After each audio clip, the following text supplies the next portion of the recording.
Well, a money-based economy produces incentive, but it also produces incentive for corruption, paying off senators, various corporations buying senators. It's never been a democracy. We've never had a democracy. No nation's ever had it. If you don't have equal purchasing power, you can't have a democracy. My biggest beef is that from a libertarian viewpoint, there is absolutely no difference of a meaningful difference between Hillary and Trump. I mean, they both support military-industrial complex, the Federal Reserve, deficits, entitlements, invasion of our privacy, and it's super nationalistic populism versus socialism, and that is so remote from what we need to be doing. We need to be moving ourselves away from tyranny toward liberty, because their positions, just like I stated, from the libertarian viewpoint of limiting government. There's nothing there offered to reduce the size and scope and intrusion of government. Who offers any cuts in spending? Who offers protections of our liberty? Who offers, I mean, some of the top candidates want to carpet bomb the world, you know, this sort of thing. So no, a libertarian can't endorse this authoritarian approach. We do not want to do anything to encourage more illegal immigration into this country. We have to stop the inflow of illegals coming into our country. Mexican government's policies are pushing migration north. The Mexican government is much smarter, much sharper, much more cunning, and they send the bad ones over because they don't want to pay for them. They don't want to take care of them. Look, I voted numerous times when I was a senator to spend money to build a barrier to try to prevent illegal immigrants from coming in. We will build a wall. It will do what it's supposed to do. Keep illegal immigrants out. If they've committed transgressions of whatever kind, they should be obviously deported. And some of these people are causing tremendous problems. All you have to do is look at the crime wave. If I'm elected, they're going to be out of there day one. I voted for border security, and some of it was a fence. I don't think we ever called it a wall. Maybe in some places it was a wall. We're going to have a border. It's going to be a real border. You know, secure our borders with technology, personnel, physical barriers if necessary. We need to have tougher employer sanctions. We have a country, we have to have borders. We have borders, we have to have laws. We either have a country or we don't.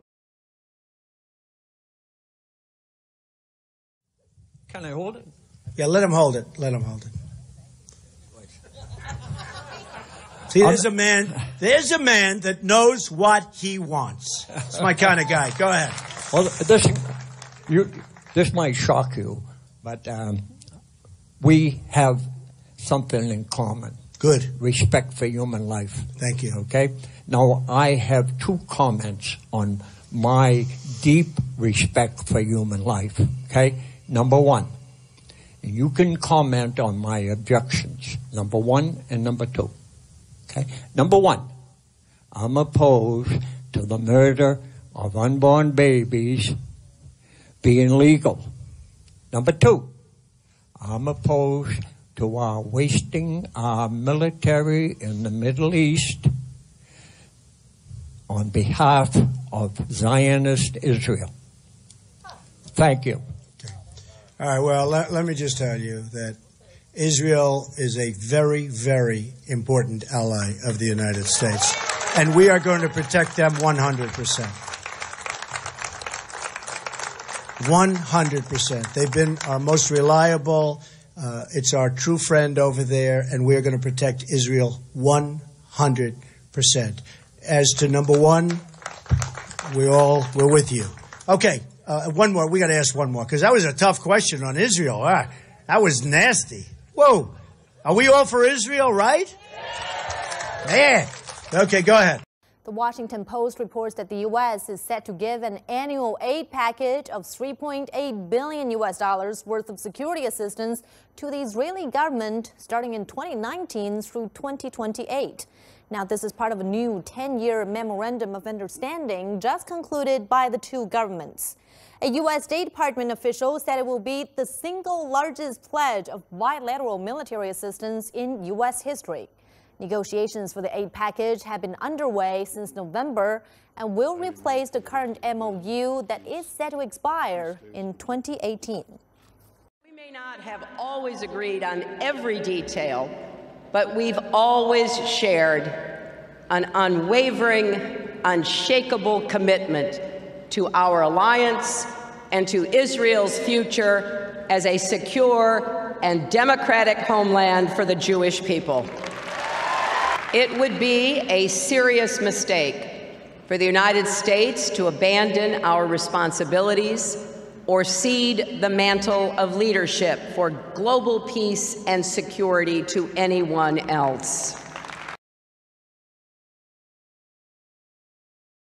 Pop quiz. What do you guys think Donald Trump and Hillary Clinton both have in common?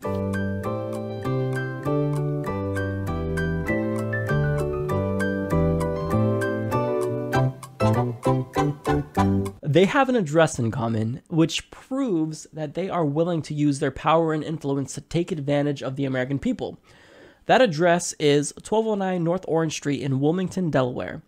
This is known as the Corporate Trust Center. So The Guardian explains, officially 1209 North Orange is home to Apple, American Airlines, Coca-Cola, Walmart, and dozens of other companies in the Fortune 500 list of America's biggest companies. Being registered in Delaware lets companies take advantage of strict corporate secrecy rules, business-friendly courts, and the Delaware loophole, which can allow companies to legally shift earnings from other states to Delaware, where they are not taxed on non-physical incomes generated outside of the state. The loophole is said to have cost other states more than $9 billion in lost taxes over the past decade, and led to Delaware to be described as one of the world's biggest havens for tax avoidance and evasion. But if you're voting for Trump or Hillary Clinton, you're voting for the same thing. All of us as citizens need to kind of get over our classisms and vote for the betterment of us all. Have you decided yet? Who I'm going to vote for? I have not decided yet. Definitely not with him or her.